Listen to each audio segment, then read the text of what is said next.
tell you what, if you were the only person on the planet that he could save, there's only way, he could only save one. He still would have done it. Jesus still would have died just for one person. And maybe you go, well, I'm a great person, so duh. But here's something, maybe that's how you're thinking, and if so, I will pray for you. But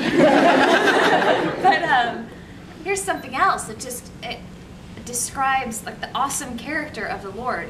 If someone awful and terrible, like Adolf Hitler, Saddam Hussein, the people who flew airplanes into the Twin Towers, if they were the only people that he could save, knowing full well that they would never, ever believe in him, he still would have done it. So if he would die for them, he would die for you. His love never fails. His mercies are new every morning. Just think about that and hold on to it. And that's all I got. Let me close real quick and say something real quick. Maybe somebody in the room is saying, yeah, Jesus, Jesus, Jesus, Jesus. What's so great about Jesus? Why Jesus? How about Muhammad? How about Buddha? How about Joseph Smith? How about all of these great founders of different faiths? Why Jesus, right? What's the big deal? Well, here's the big deal, you guys. Jesus is the only person who ever claimed to be the only way to get back to God. He's the only one who ever said, I am the way, the truth, and the life, and nobody comes to God except through me. Now that's huge, right? Think about this a minute. He didn't say, I am a way. He didn't say, I'm one of many possible truths. He said, I'm it. I'm all there is. I'm the one that the world has been needing.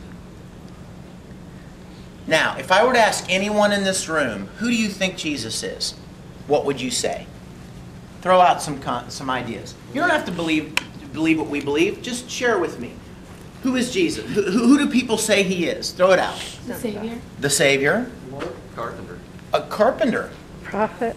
Sorry, God's son. No, simpler. People that don't believe in him, what would they say? He's a great prophet. He was a good prophet, right? He was a very wise man. He was a great teacher. But but here's the problem. You ready? Get ready. Put your thinking caps on, because this is so good. He claimed to be the Son of God. If he's not what he claimed, he's none of those other things. He can't just be a good guy. He can't just be a great teacher, a good prophet, because he claimed to be more than that. If he is not who he told people he was, he is a liar. He's a deceiver of millions.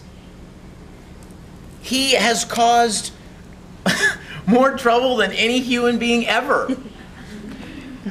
So here's your problem. You can't have it as just a nice guy, just a great teacher. You can't, that's not one of your options. He either is what he claimed he was, or he's nothing at all. Do you see it? That's the problem with Jesus. The other thing is, that'd be a great title sermon. The problem with Jesus. But it's one of those twists. It's not a bad problem, it's a good problem. The other thing is this. You can go to every other religious founder's, religion leader's tomb, and his bones are entombed there. Guess what? Where Jesus was put, it's empty. Now, there may be skeptics in the room who are thinking, oh, so what, I mean, somebody came and took his bones, I don't know. His disciples stole his body and said he was risen, blah, blah, blah.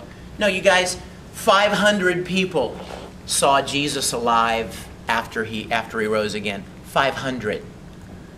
Now, if I were to parade 500 people into any courtroom as witnesses today, what do you think the jury would say? Okay, I guess it's established fact.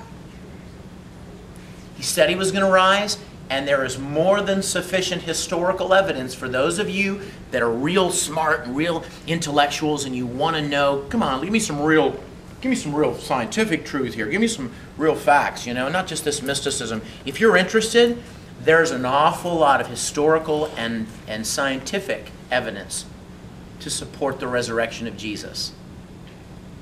That separates him from every other religious leader that's ever been. Okay? And notice I didn't say any denomination, didn't say any church. Just talking about the person. That's why he's so important. Number one, because he claimed to be the only Son of God, sent for you out of love to pay the price for us. And number two, because he rose from the dead. He conquered death. That's why we're able to live forever, because he proved it's available through him.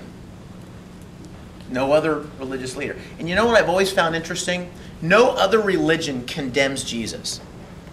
Do they? Do you know of one that says, oh, he's a jerk, he's a loser, or the Bible is a bunch of hogwash? No other religion does that. Even religions that teach something different, they all go, oh yeah, Jesus. Oh, he's our homeboy. He's one of us.